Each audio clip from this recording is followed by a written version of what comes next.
depende de nosotros, sino del mismo Estado. Bien.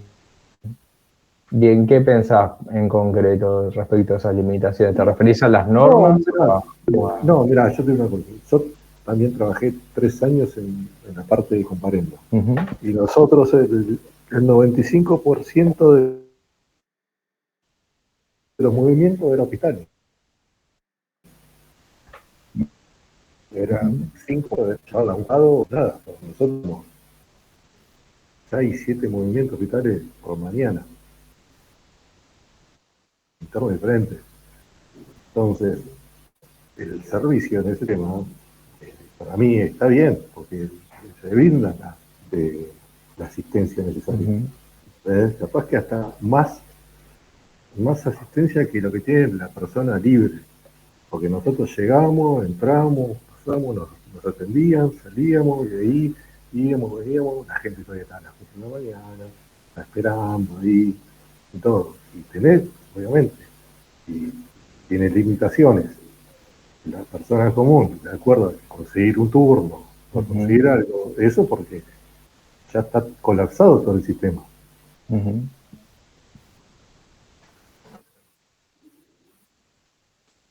Hay uno, en principio, a veces lo que piensa respecto de el universo de la salud penitenciaria es cómo a veces no hay situaciones que podrían ser resueltas a veces con una atención primaria dentro de la unidad en lugar de efectuar los traslados, ¿no? Como a veces... Porque no tienen los insumos suficientes dentro de unidades para cortarlo ahí. A veces nos tenían que sacar para hacer un movimiento porque tienen un suero con un analgésico, que lo tenemos que sacar para eso. Entonces, va más allá de lo que es el sistema penitenciario. Pasa por el Estado, que no te brinda las herramientas suficientes como para que vos puedas realizar el trabajo como corresponde. Bien, gracias por tu aporte, Gastón. ¿Alguien más?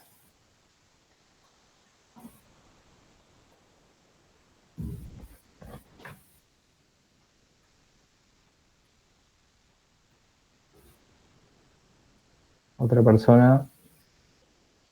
¿Algún otro aporte?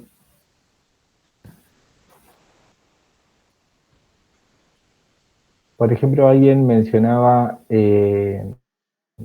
más temprano el derecho a la alimentación, ¿no? No sé si han... Esto siempre me gusta preguntarlo, como les comentaba la clase anterior. Mi trabajo tiene en parte que ver con un trabajo de auditoría sobre distintas áreas del Ministerio de Justicia y dentro de ello, lógicamente, del servicio. Y algo que auditamos el año pasado tenía que ver con la implementación del nuevo sistema alimentario. Si bien había opiniones mayoritarias en un sentido, había opiniones diversas respecto del nuevo sistema en relación al viejo sistema a granel. ¿Ustedes tienen alguna opinión formada? ¿Qué les parece que es más, que es mejor para resolver las cuestiones alimentarias dentro de la unidad? ¿El sistema de catering, podríamos decir, de viandas, o el sistema a granel que fue el más tradicional, digamos, históricamente? A mí me parece que el catering. ¿Pudiste trabajar vinculado a algo de eso, Silvia, o en relación a tu trabajo cotidiano? En relación al trabajo cotidiano, porque, por ejemplo, se desperdiciaba mucha comida y no era una comida sana. Tal vez ahora con el catering tienen muy en cuenta por ahí una dieta más saludable, que ponen verduras, no solo fideo y por ahí una carne que es toda grasosa y dura. Ponen pollo, otras comidas, legumbres. Así que pienso yo que el catering está, por lo menos donde yo estoy, está bien. La alimentación pone fruta. Así que está buena el alimento y, bueno, y se ve rica, no hay tanto desperdicio. Yo recuerdo cuando trabajaba ahí en la 33 mucho desperdicio porque las mismas internas son las que cocinan para sus compañeras y la verdad que es horrible. Ujú. Y bueno, las dietas que ponen, por ejemplo, la dieta gástrica, la dieta de diabetes, es siempre arroz, no sé. No hay otra cosa. O sea, no se ve mucha verdura, bueno, con el tema de los pajaritos y eso, ¿no? La bebida que hacen ellas. También mucha fruta no se podía, pero, pero bueno, sí, yo con el tema esto de las viandas, es como que bien, porque encima es la porción justa, no hay desperdicio. Yo me pareció mejor, me parece mejor al día de hoy. No lo sé por ahí ahora con la población de las mujeres, porque por ahí veo que las mujeres por ahí cocinan, como tienen la dieta de los niños, que tienen por ahí más huevo, carne, verdura. Ujú.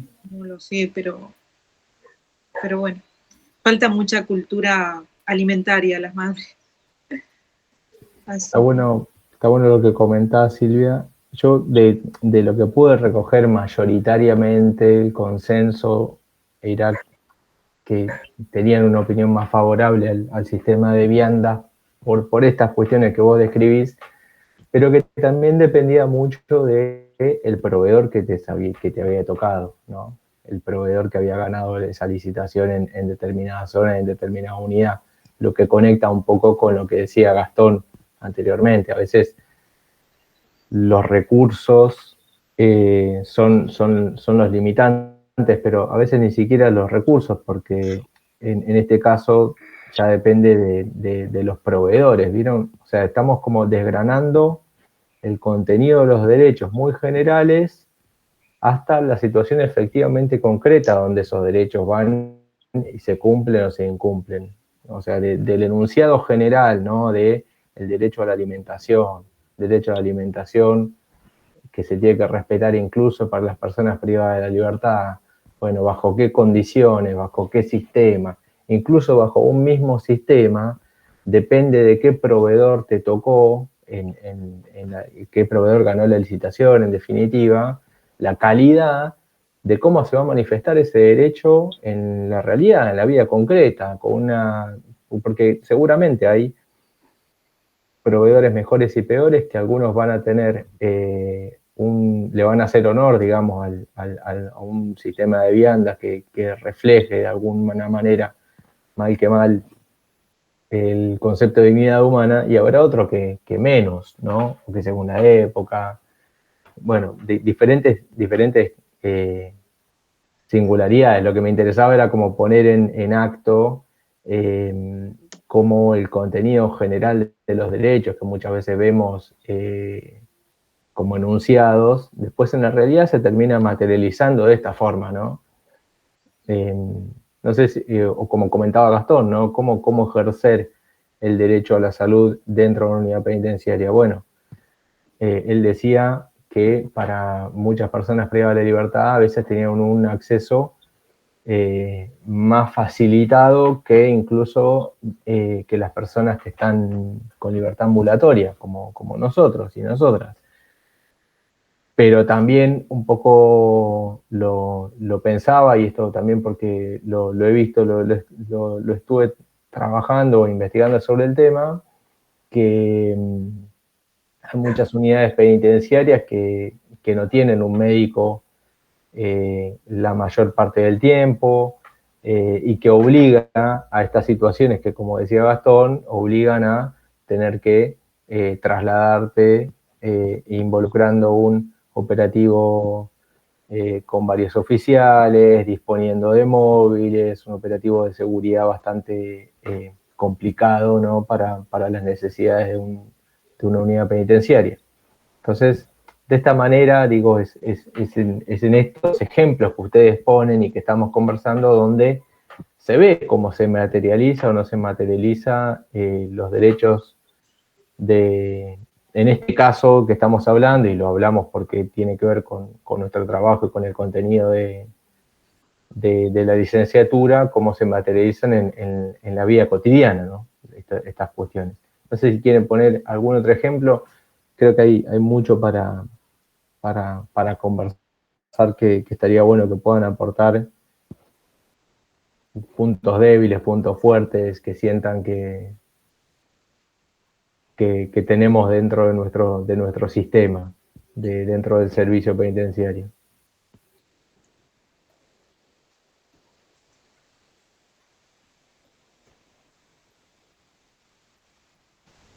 La educación también es un punto fuerte dentro del servicio. A ver, ¿por qué, Gastón? Mirá, nosotros tuvimos, bueno, yo trabajé 8 años en educación en Unidad 9, y mis primeros años fue llevar los internos a cursar a la facultad. Porque tienen la unidad 9, van Claro. algunos docentes incluso, ¿no? Sí, después de la gobernación de Vidal empezaron a decaer y de ahí no se sacó más a internos a cursar. Nosotros tenemos 25 internos cursando todos los días en la facultad. Así que nosotros hacíamos los relevos directamente en la facultad. Íbamos a la facultad, nos relevamos ahí porque estábamos de las 8 de la mañana a las 10 de la noche. Ahí. Así que, y han venido contingente que traía el servicio penitenciario a ver que servicio penitenciario de Entre Ríos o de Santa Fe, a ver cómo era la parte educativa, y ellos no podían creer cómo se movía tanto interno a cruzar a la facultad y la cantidad de oferta educativa que había. Ahora que lo mencionás, Gastón, yo fui compañero de una persona privada de libertad muy famosa, que era Gustavo Preyeso. Bueno, Presello cruzaba con Argüello, Dandeu, internos que solo tenían que ir a custodiar a la facultad. Exacto, y recuerdo... Estaban los tres juntos. Claro, recuerdo que estaba el operativo de seguridad ahí en la entrada del pasillo a veces. Sí. Así que sí, es verdad lo que señalás, y es notorio a lo largo de la provincia, si bien la Universidad Nacional de La Plata es por lejos la que tiene mayor vínculo con el servicio, uno va a distintas regiones y distintos complejos, y son muchas las universidades que tienen vínculo con las distintas unidades, y cómo se trata de favorecer ese vínculo, no únicamente a través de el acceso a la educación como lo está señalando Gastón, con personas privadas de libertad que puedan cursar una carrera y demás, sino también a veces con trabajos de extensión universitaria, con otro tipo de vinculaciones que también le dan contenido a esto, ¿no? Que también le dan contenido a ese derecho a la educación, ¿no? Que vota en la posibilidad de que las personas puedan ir a clases, sino que puede ser mucho más diverso también en la realidad. Sí, bueno, después de lo de Vidal, que nos salió más a cruzar, fue todo lo que fue extensión universitaria. Los profesores iban a dar clases a la unidad, tanto de periodismo, porque en ese momento periodismo era sí o sí presenciable. Había las otras materias, que era historia, sociología y derecho, las podías cursar libre. Pero igual iban profesores de la extensión educativa de la facultad, a dar los talleres y a dar las clases. Ahí. Después sí se nos acercaba a rendir los finales. A rendir los finales sí se llevaba el interno en la unidad. Perdón, la facultad. Bien. ¿Alguien más que quiera comentar algo en este sentido? Puede ser también puntos débiles, ¿eh? Está como para,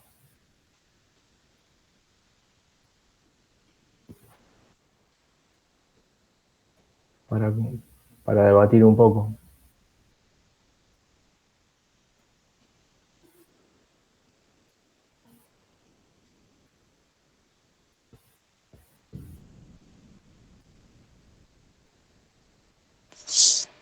El punto débil, ¿sabe cuál es, Mm. profesor?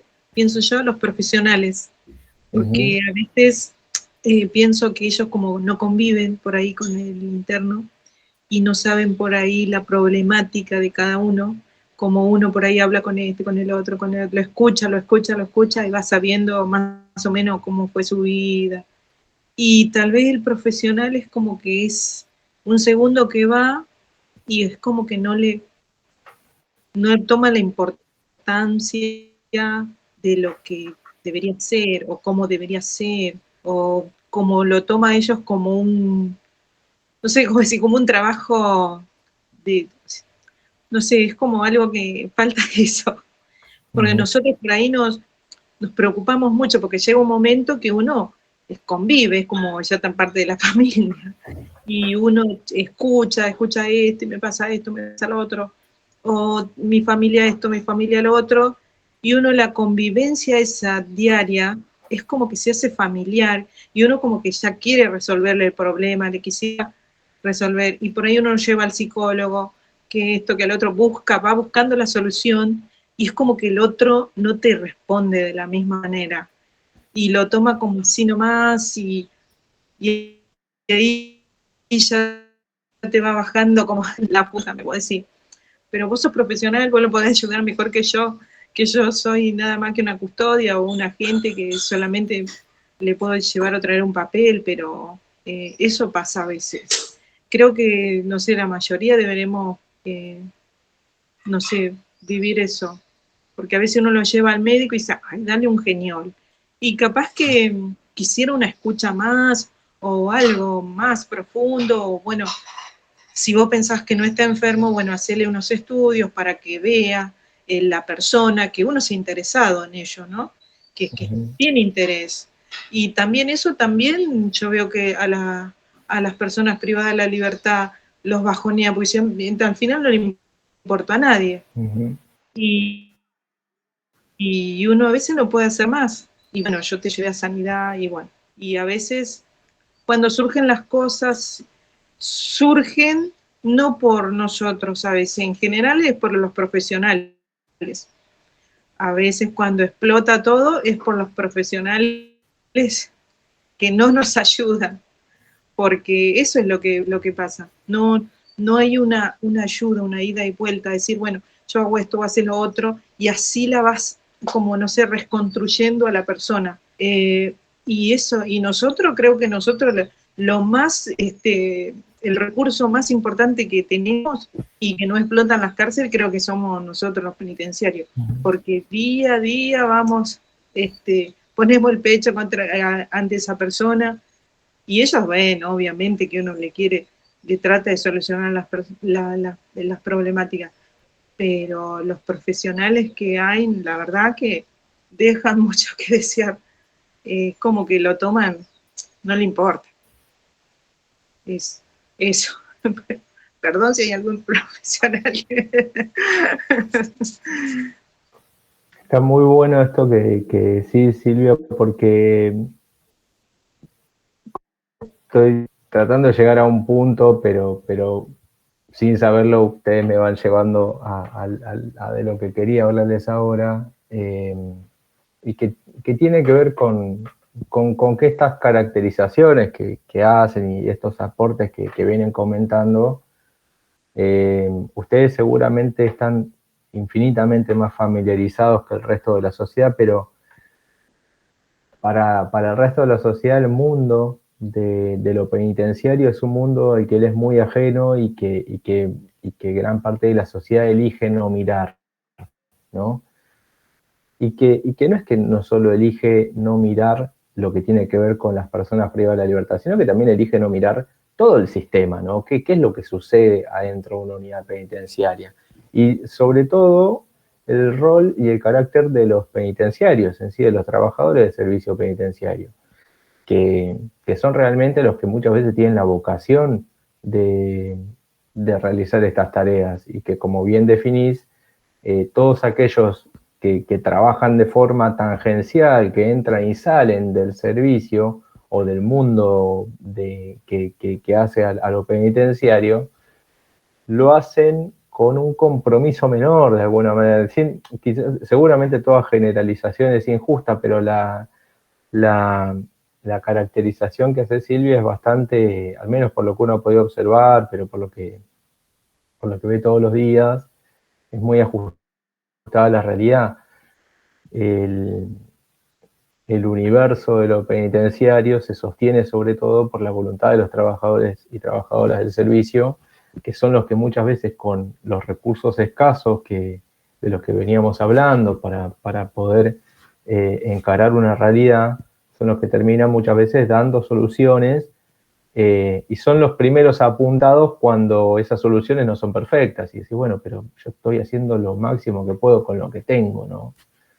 Entonces, me parece interesante porque seguimos trayendo un poco esto de lo muy, muy general, las grandes declaraciones de los derechos humanos, a la realidad concreta de las unidades penitenciarias. Entonces, esta serie de derechos humanos que todos tenemos por el solo hecho de ser personas, que hacen al corazón de la idea de dignidad humana, esta dignidad humana es la base ética, digamos, el fundamento ético de la gestión penitenciaria, del trabajo que hacen ustedes, porque sin este marco, sin esta serie de derechos, de prerrogativas que entendemos y que son para todas las personas independientemente de su condición y de si están o no privadas de sus libertades, que todos entendemos que todos tienen acceso a, o deberían tener acceso a la salud, al trabajo, a la educación, a la alimentación, en definitiva, a la cultura, a la posibilidad de desarrollarse intelectualmente y demás, es en una unidad penitenciaria donde uno puede definir si una sociedad lo considera válido o no. De hecho, hay una frase de Nelson Mandela, quien fue un presidente sudafricano, un referente de la lucha por los derechos humanos, quien además estuvo detenido durante décadas por motivos políticos. Nelson Mandela decía que una nación no debe ser juzgada por el modo en el que trata a sus ciudadanos de más alto rango, sino por la manera en la que trata al más bajo rango. Es decir, es muy fácil juzgar a una sociedad por cómo trata a los que tienen todas las posibilidades para desarrollarse. Si yo voy a la sociedad argentina y en nuestro territorio a mí me sueltan, me tiran de un helicóptero en un barrio cerrado, yo voy a decir, che, este país es un lujo, miren todos cómo viven como reyes, ¿no?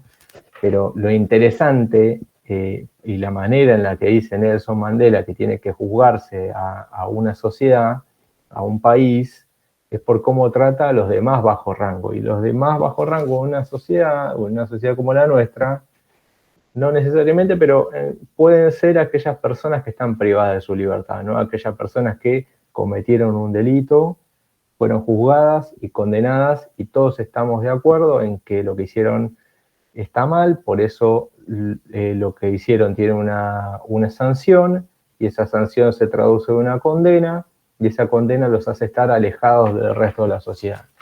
Ahora bien, Nelson Mandela invita a pensar a que evaluemos a una sociedad, a nuestra sociedad en este caso, por cómo trata a esas personas. Y nuestra sociedad bonaerense por eso les invitaba también a decir, bueno, cuáles son los puntos altos y los puntos bajos de nuestro servicio y de cómo se trata a las personas privadas de libertad. Porque es ahí donde vemos cuál es la calidad de nuestra sociedad, de cómo se respeta el derecho a la dignidad humana de las personas que hemos definido por ley, apartarlas transitoriamente de la sociedad por aquello que han hecho, ¿no? Y estos aportes que comentaban un poco nos dan una idea de cómo se respeta o en qué se respeta más o menos la dignidad humana de las personas privadas de la libertad.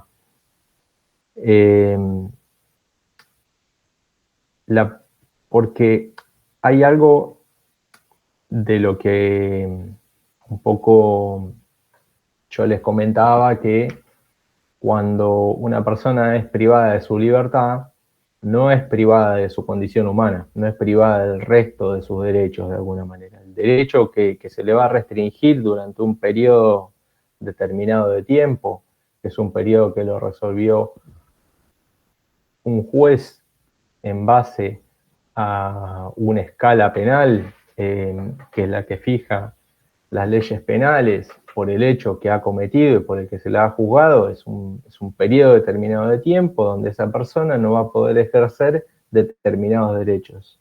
El más importante de los que no va a poder ejercer es su libertad ambulatoria, es decir, nosotros definimos exactamente, como dice Gastón, el derecho a la locomoción. La libertad ambulatoria es un derecho que esa persona privada de su libertad va a tener restringido durante un tiempo. Ahora bien, la pena que recibe esa persona es la privación de su libertad, no de su condición humana. No es que pasa a ser una cosa, ¿no? Como decíamos anteriormente, que eran los esclavos, no en la antigüedad, sino hasta hace relativamente poco tiempo. Hace 150 años, en algunos lugares del universo, había personas que no eran consideradas tales, que eran consideradas jurídicamente cosas, ¿no? Que eran considerados esclavos. Pero bueno, en la actualidad una persona privada de su libertad no es una cosa, es un sujeto como lo somos nosotros, que no deja de ser un ser humano. Seguramente en la provincia de Buenos Aires esto nos parece una obviedad porque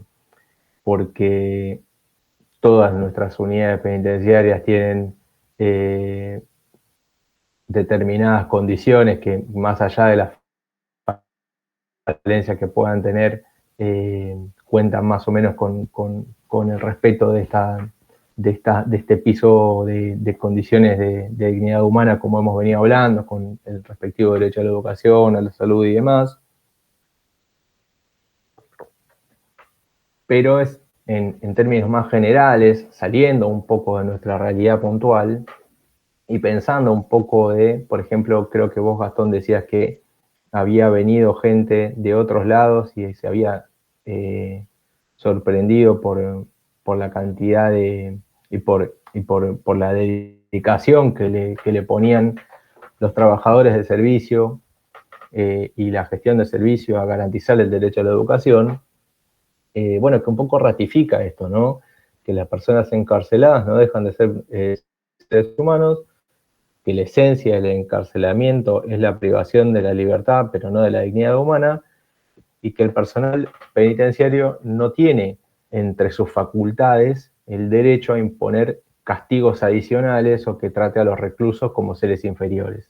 Esto, lógicamente, insisto, no es algo que en nuestro medio, en nuestro sistema, suceda como regla, pero sí en otros sistemas, fuera de la Argentina, sobre todo, incluso en algunos lugares de nuestro país, donde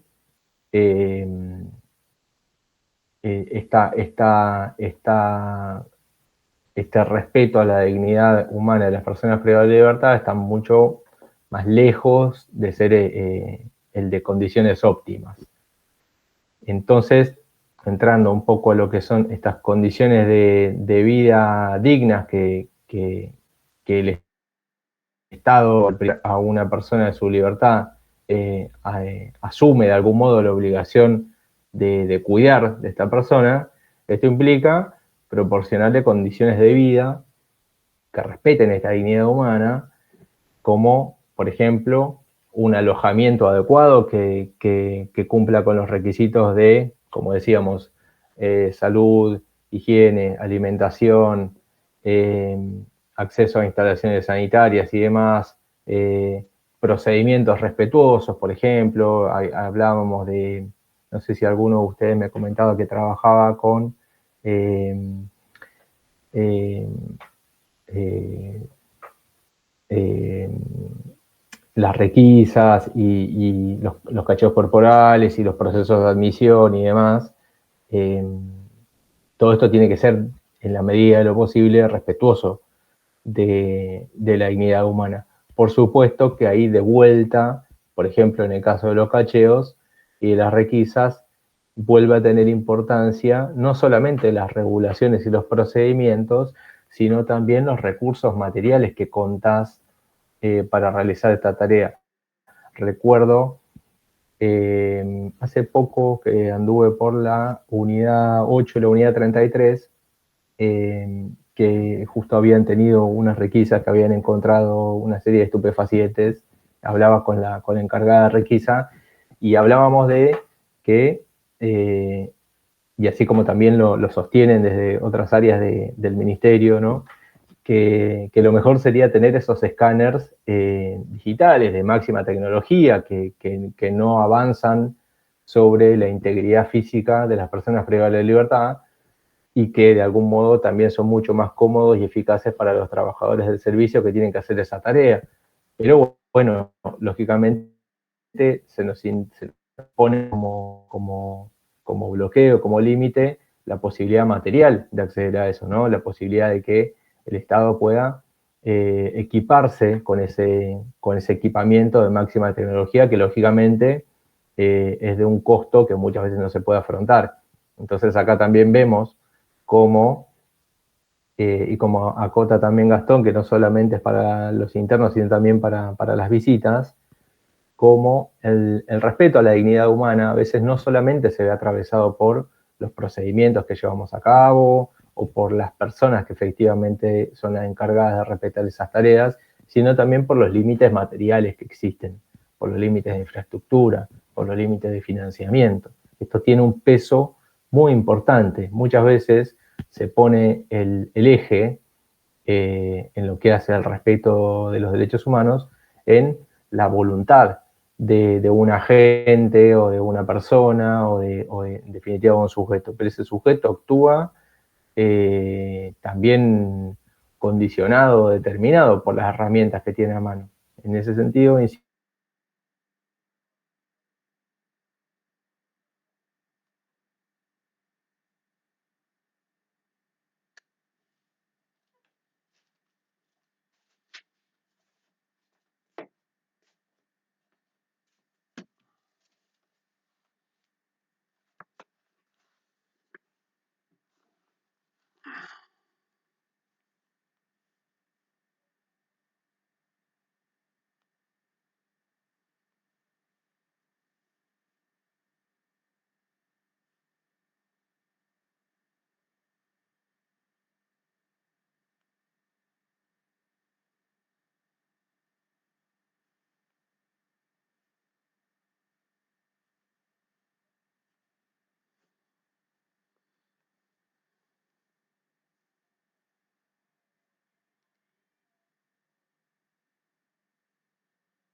Gente, el profe escribió por el campus, terminó la clase.